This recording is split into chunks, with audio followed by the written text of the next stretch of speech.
नमस्कार विद्यार्थी भाइ बहिनीहरू, अनक मिडियाको सहकार्यमा नेपाल भाषा एकाडेमीबाट प्रसारण भइरहेको नेवा एफएम 106.6 मेगाहर्जको रेडियो तरङ्गमा यहाँहरूलाई हार्दिक स्वागत छ। कीर्तिपुर नगरपालिकाद्वारा प्रसारण भइरहेको रेडियो शिक्षा कार्यक्रम लिएर म तपाईहरूकै विज्ञान शिक्षक लोचन भट्टराई तपाईहरूको रेडियो सेट सामु उपस्थित भइसकेको छु। विद्यार्थी भाइ बहिनीहरू, मैले तपाईहरूलाई कक्षा 8 को विज्ञान विषयको रेडियो पाठहरूको सिकाइ सहजीकरण गर्दै आइरहेको छु। यसै क्रममा भाइ बहिनीहरू, अघिल्लो हप्ता हामीले नेपालमा हालसम्म स्थापना भएका राष्ट्रिय निकुञ्जहरू र तिनीहरूको छोटो परिचयको बारेमा छलफल गर्यौं। भाइ बहिनीहरू, यसै क्रममा आज म तपाईहरूलाई संरक्षण क्षेत्र र शिकार आरक्षको बारेमा जानकारी दिनका साथै हालसम्म नेपालमा स्थापना भएका शिकार आरक्ष र संरक्षण क्षेत्रको बारेमा छोटो परिचय गराउन गइरहेको छु। विद्यार्थी भाइ बहिनीहरू, सर्वप्रथम म तपाईहरूलाई संरक्षण क्षेत्र भनेको के हो त यस बारेमा जानकारी गराउन गइरहेको छु। ध्यान दिएर सुन्नुहोस् है त। प्राकृतिक स्रोत,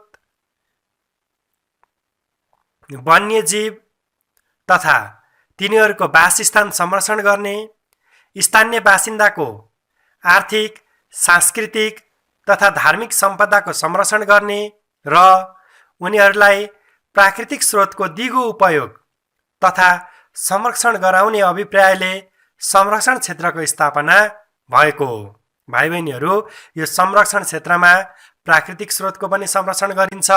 त्यसैगरी त्यहाँ रहेका वन्यजीव अथवा वन जङ्गलमा बस्ने जीवहरू तथा तिनीहरूको वासस्थानको पनि संरक्षण गरिन्छ र त्यसैगरी त्यहाँ वरपर रहेका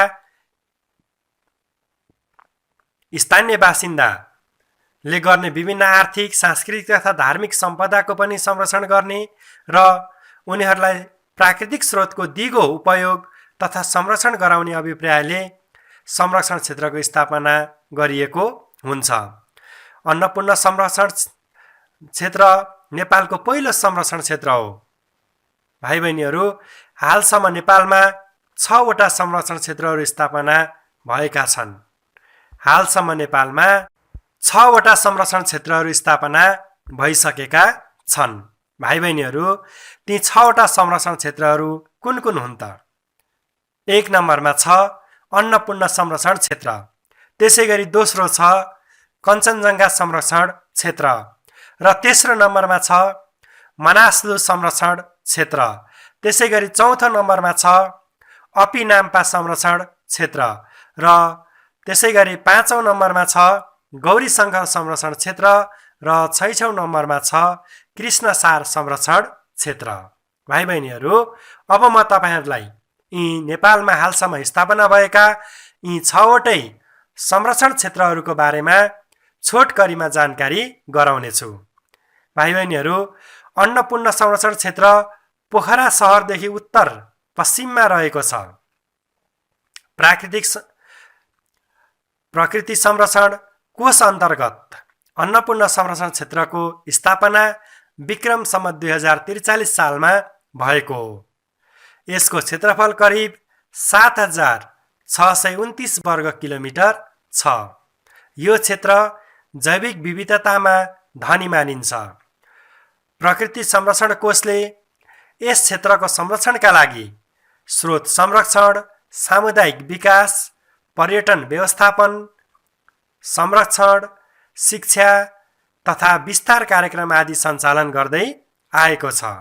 भाइ बहिनीहरू, त्यसैगरी अर्को संरक्षण क्षेत्र छ कञ्चनजङ्घा संरक्षण क्षेत्र। कञ्चनजङ्घा संरक्षण क्षेत्रको स्थापना विक्रम सम्वत 2054 सालमा भएको हो। यसको क्षेत्रफल 2035 वर्ग किलोमिटर छ। यो क्षेत्र ताप्लेजुङ जिल्लाको उत्तरमा तिब्बत र पूर्वमा भारतसम्म फैलिएको छ। यो क्षेत्र सङ्कटापन्न स्थितिमा पुगेका वन तथा जीव जन्तुहरूको वासस्थानको रूपमा पनि परिचित छ। छ। यस क्षेत्रमा हिमाली लार्च, गोब्रे सल्लो, ठिङ्ग्रे सल्लो, धुप्पी सल्लो, लाली गुराँस र अन्य वनस्पतिहरू पाइन्छन्। नेपालमा पाइने 30 थरीका लाली गुराँसमध्ये 24 प्रजातिहरू चाहिँ यसै कञ्चनजङ्घा संरक्षण क्षेत्रमा पाइन्छन्। भाइ बहिनीहरू, नेपालमा पाइने 30 थरीका लाली गुराँसमध्ये 24 थरीका अथवा प्रजातिका लाली गुराँसहरू चाहिँ कञ्चनजङ्घा संरक्षण क्षेत्रमा पाइन्छन्। यहाँ विभिन्न किसिमका वन्यजन्तुहरू जस्तै हिउँ चितुवा, कस्तुरी मृग, हिमाली कालो भालु, ब्वाँसो, नाउर, घोरल आदि पनि पाइन्छन्। अथवा कञ्चनजङ्घा संरक्षण क्षेत्रमा विशेष गरेर भाइ बहिनीहरू हिमाली लार्च, गोब्रे सल्लो, ठिङ्ग्रे सल्लो, धुप्पी सल्लो, लाली गुराँस जस्ता वनस्पति पाइन्छन् भने यो कञ्चनजङ्घा संरक्षण क्षेत्रमा हिउँ चितुवा, कस्तुरी मृग, हिमाली कालो भालु, ब्वाँसो, नाउर, घोरल जस्ता जीवजन्तु पनि यस क्षेत्रमा पाइन्छन् र यिनीहरूकै संरक्षणका लागि स्थापना भएको संरक्षण क्षेत्र कञ्चनजङ्घा संरक्षण क्षेत्र हो, जुन नेपालको पूर्वी उत्तरी क्षेत्र ताप्लेजुङ जिल्लाको उत्तरमा तिब्बत र पूर्वमा चाहिँ भारतसम्म फैलिएको छ। भाइ बहिनीहरू, अब म तपाईहरुलाई अर्को संरक्षण क्षेत्र जुन मनासलु संरक्षण क्षेत्र हो यसको बारेमा छोटो जानकारी गराउन गइरहेको छु। मनासलु संरक्षण क्षेत्रको स्थापना विक्रम सम्वत 2055 सालमा भएको हो। भाइ बहिनीहरू, तपाईहरुलाई थाहा भयो अन्नपूर्ण संरक्षण क्षेत्रको स्थापना विक्रम सम्वत 2043 सालमा र त्यसको 11 वर्षपछि कञ्चनजङ्घा संरक्षण क्षेत्रको स्थापना 2054 सालमा र त्यसको लगत्तै अर्को वर्ष 2055 सालमा मनासलु संरक्षण क्षेत्रको स्थापना भएको हो। यसको क्षेत्रफल 1663 वर्ग किलोमिटर छ।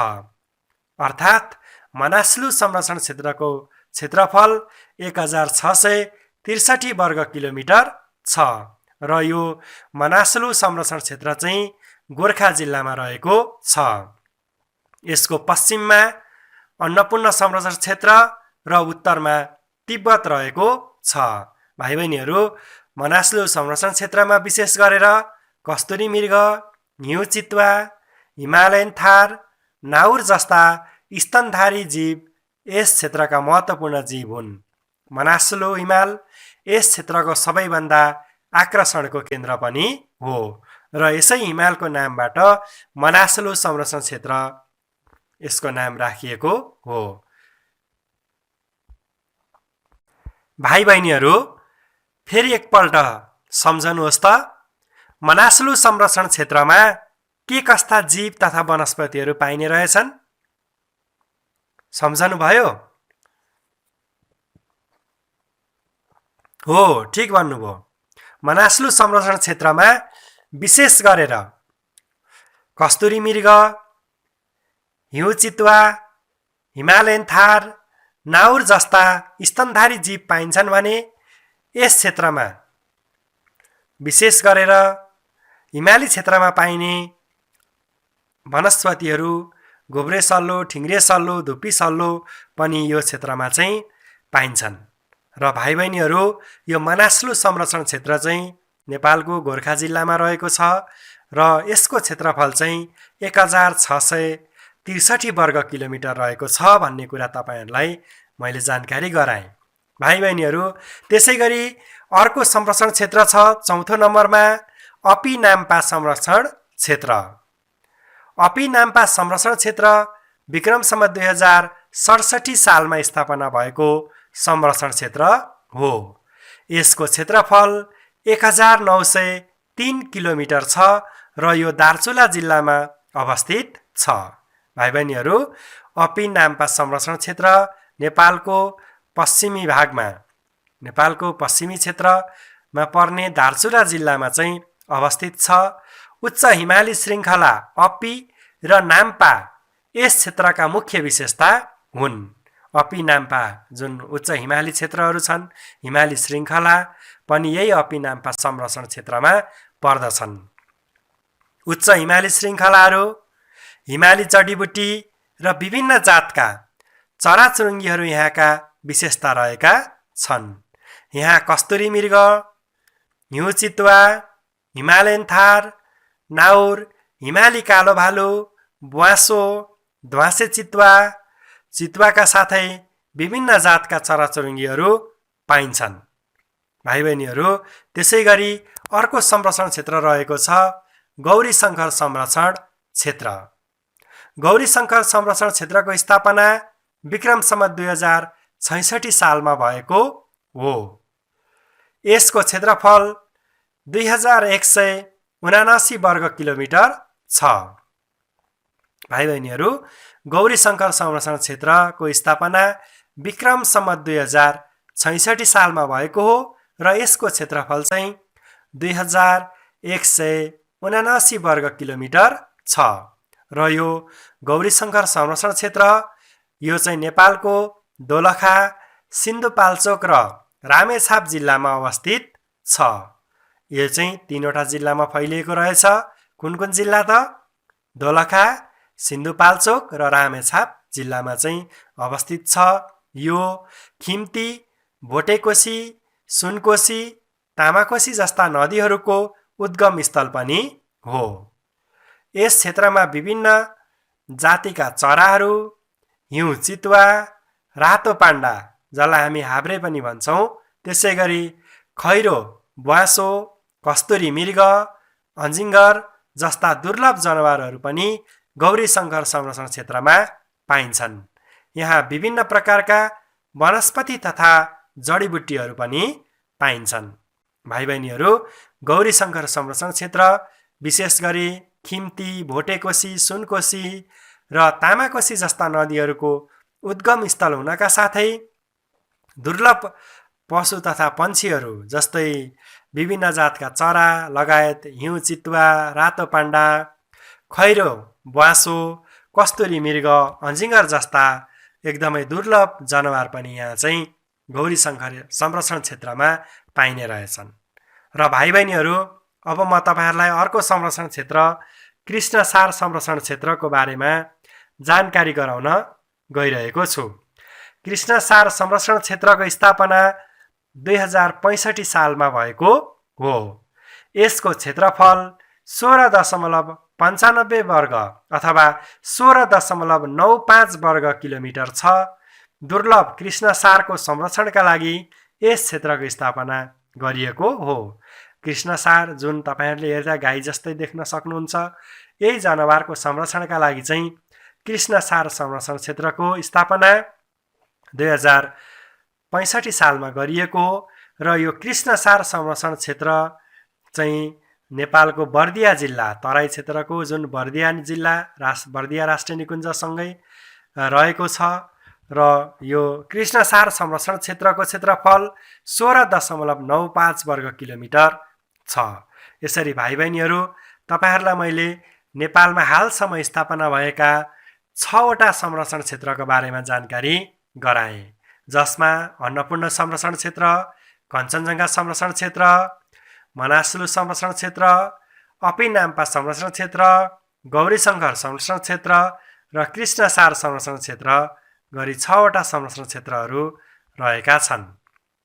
भाइ बहिनीहरू, तपाईँहरूलाई थाहा भयो कि संरक्षण क्षेत्र भनेको प्राकृतिक स्रोत र त्यो प्राकृतिक स्रोतमा रहेका विभिन्न जीव जन्तु तथा तिनीहरूको वासस्थान संरक्षण गर्ने, स्थानीय बासिन्दाको आर्थिक, सांस्कृतिक तथा धार्मिक सम्पदाको संरक्षण गर्ने र उनीहरूलाई प्राकृतिक स्रोतको दिगो उपयोग तथा संरक्षण गराउने अभिप्रायले नै संरक्षण क्षेत्रको स्थापना गरिएको हुन्छ।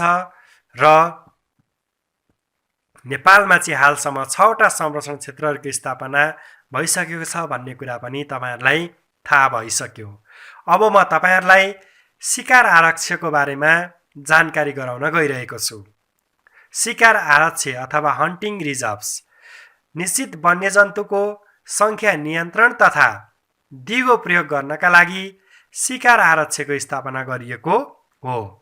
भाइ बहिनीहरू, कुनै पनि वन्यजन्तुको चाहिँ सङ्ख्या अत्याधिक रूपमा वृद्धि भएमा त्यसले पनि वातावरणमा असन्तुलन पैदा गर्छ र त्यसलाई नियन्त्रण गर्नको लागि अथवा निश्चित वन्यजन्तुको अथवा त्यस वन्यजन्तुको जनसङ्ख्या नियन्त्रण गरी दिगो प्रयोग गर्नका लागि पनि शिकार आरक्षको स्थापना गरिएको हो र यस क्षेत्रमा अनुमति पत्र लिएर समयभित्र तोकिएको जनावर तोकिएको क्षेत्रमा शिकार गर्न पाइने व्यवस्था छ।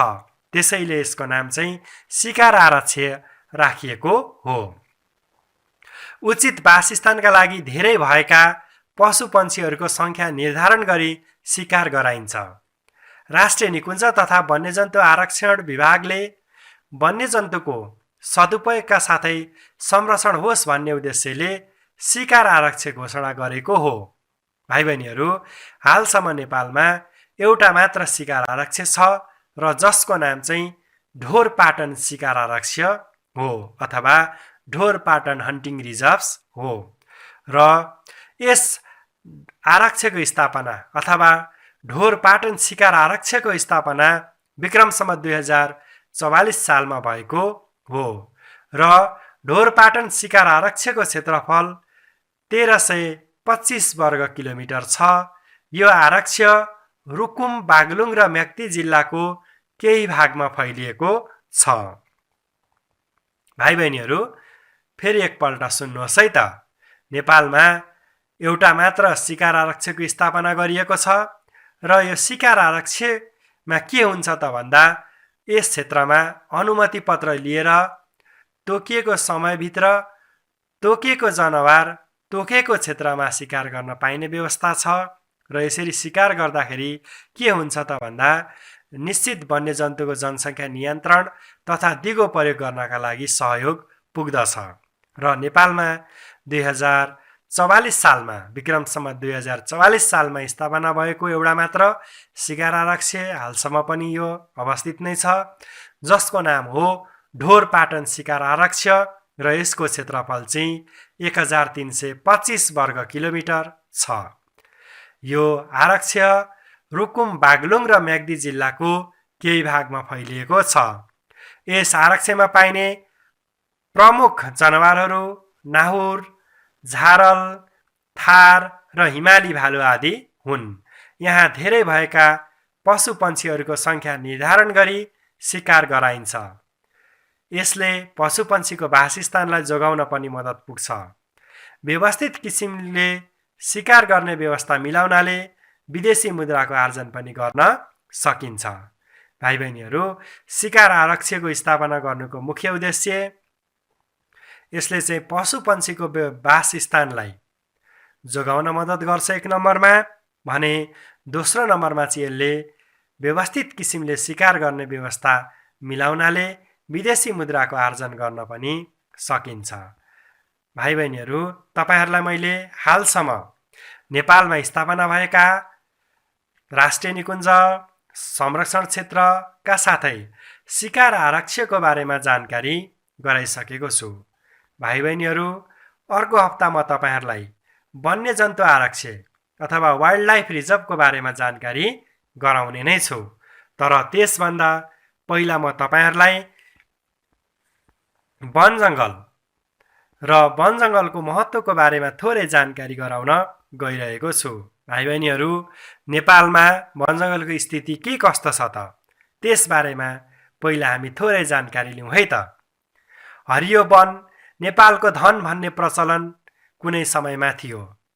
विक्रम सम्वत 2026-27 सालतिर नेपालको आधाभन्दा बढी लगभग 53.5% भूभाग वन जङ्गलले ओगटेको थियो। हाल आएर वन जङ्गलको क्षेत्रफल 40.36% र झाडीबुट्यान 4.38% रहेको छ।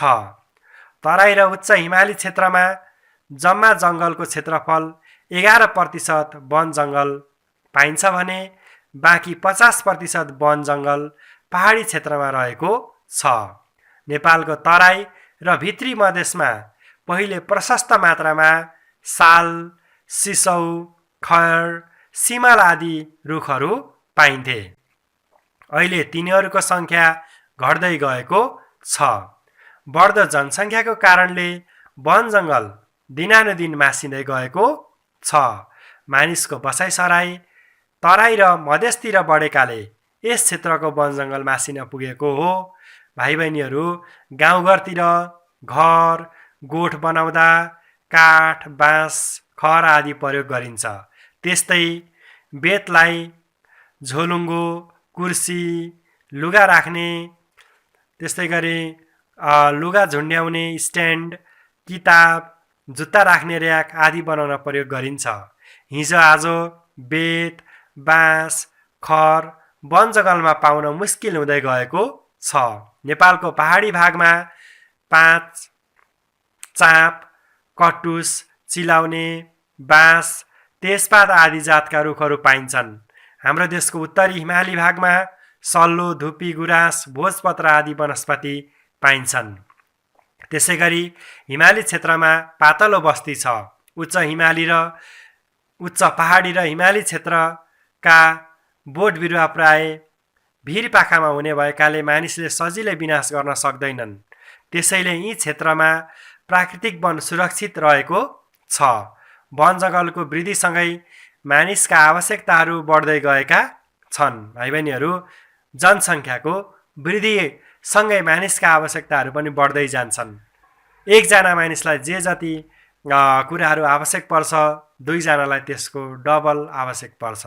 त्यसैले जनसङ्ख्याको वृद्धिसँगै मानिसका आवश्यकता लगायत घाँसबास लगायत अन्य आवश्यकताहरू पनि बढ्दै गइरहेका छन्। यी आवश्यकताहरू पुरा गर्न मानिसले वन जङ्गलको जथाभावी फडानी गर्छन्। दाउरा, घाँसपात, स्याउला, काठ र खेतीपाती गर्न वन जङ्गल फडानी भइरहेको छ। यसरी भाइ बहिनीहरू, त्यसै गरी पशुपालनबाट हुने अतिचरणले पनि वन जङ्गल विनाश भइरहेको छ। यसरी वन जङ्गलको विनाशले मरुभूमिकरण बढ्दै गएको छ।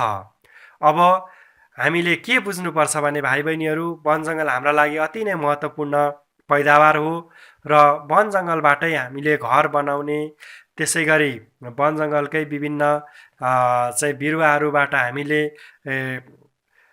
धागो उत्पादन गरी लत्ता कपडाहरू बनाउने, त्यसै गरी विभिन्न वन पैदावारबाट जडीबुटीहरू प्राप्त गर्ने र हाम्रा इच्छा आवश्यकताहरू पनि परिपूर्ति गर्नका लागि वन जङ्गलले हामीलाई महत्त्वपूर्ण सहयोग गरिरहेको छ। त्यसै गरी वन जङ्गल अथवा बोट बिरुवाबाटै हामीले अक्सिजन प्राप्त गर्ने, वातावरणलाई स्वच्छ र सफा राख्नको लागि वन जङ्गलले नै सहयोग गरिरहेको छ। त्यसै गरी जलचक्रलाई व्यवस्थित र नियन्त्रण गर्नको लागि पनि वन जङ्गलले नै सहयोग गरेको छ। त्यसैले वन जङ्गलको महत्त्व हाम्रो जीवनमा अति नै धेरै छ। त्यसै भाइ बहिनीहरू, हामीले वन जङ्गलको संरक्षणमा विशेष ध्यान पुर्याउनु पर्दछ। तपाईँहरूलाई म अब वन जङ्गलको महत्त्व र आवश्यकताको बारेमा अझ विस्तृत रूपमा जानकारी गराउन गइरहेको छु। नेपालको प्राकृतिक स्रोतहरूमा वन जङ्गलको चाहिँ विशेष महत्त्व छ भन्ने कुरा त तपाईँहरूलाई पनि थाहा नै छ। वन जङ्गलबाट विशेष गरी हामी घाँसपात, स्याउला, काठ, दाउरा, जडीबुटी, फलफुल आदि प्राप्त गर्न सक्छौँ। चराचुरुङ्गी र जङ्गली जनावरको वासस्थान पनि भाइ बहिनीहरू वन जङ्गल नै हो। वन जङ्गलले नै पहाडी क्षेत्रका भिरपाखाको माटोलाई संरक्षण गरेको छ, जसले भूक्षय हुनबाट, पहिरो जानबाट जोगाउँछ। बोट बिरुवाले जमिनलाई ओसिलो र मलिलो बनाउँछ। यसबाट उत्पादन बढाउन सहयोग पुगेको छ। बोट बिरुवाले नै वातावरणमा अक्सिजन ग्यास फाल्दछन् र कार्बन डाइअक्साइडलाई शोषण गरी खाना बनाउँछन्। त्यसले गर्दा वातावरणमा अक्सिजन चक्र र कार्बन डाइअक्साइड चक्र सन्तुलनमा मद्दत पुग्छ। यसरी बोट बिरुवाले वातावरण सन्तुलनमा महत्त्वपूर्ण भूमिका खेल्छ।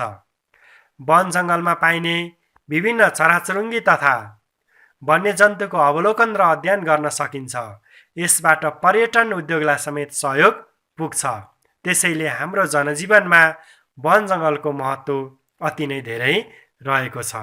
भाइ बहिनीहरू, यसरी वन जङ्गलको यति धेरै महत्त्व, यति धेरै आवश्यकता हुँदाहुँदै पनि मानिसहरूले जानी नजानिकन वन जङ्गलको विनाश गरिरहेका छन् र वन विनाशलाई रोक्नको लागि हामीले जनसङ्ख्या वृद्धिलाई पनि रोक्नुपर्ने हुन्छ, जसले गर्दा मानिसका इच्छा आकाङ्क्षाहरू पनि सीमित हुन्छन् र वन जङ्गल विनाशलाई चाहिँ हामीले नियन्त्रण गर्न सक्छौँ। त्यसै गरी हामीले वन विनाश हुनबाट बचाउनको लागि हामीले जनचेतना पनि अभिवृद्धि गर्नुपर्छ र हाम्रो गाउँघरका मानिसहरूलाई वन जङ्गलको महत्त्वको बारेमा समेत बुझाउनु पर्ने हुन्छ। भाइ बहिनीहरू, छलफल गर्दा गर्दै आजको हाम्रो निर्धारित समय पनि सकिनै लागेको छ। आजको पाठमा मैले तपाईहरूलाई शिकार आरक्ष र नेपालमा हालसम्म स्थापना भएका संरक्षण क्षेत्रहरूको बारेमा छोटो जानकारी गराउनका साथै नेपालमा हाल वन जङ्गलको अवस्था र वन जङ्गलको महत्त्व तथा आवश्यकताको बारेमा जानकारी गराएँ। भाइ बहिनीहरू, अर्को हप्तामा तपाईहरूलाई शिकार आरक्ष, अर्को हप्तामा तपाईहरूलाई संरक्षण क्षेत्रको बारेमा थोरै जानकारी फेरि गराउँदै तपाईहरूलाई म विशेष गरी भाइ बहिनीहरूलाई राष्ट्रिय निकुञ्ज, त्यसै गरी वन्यजन्तु आरक्ष र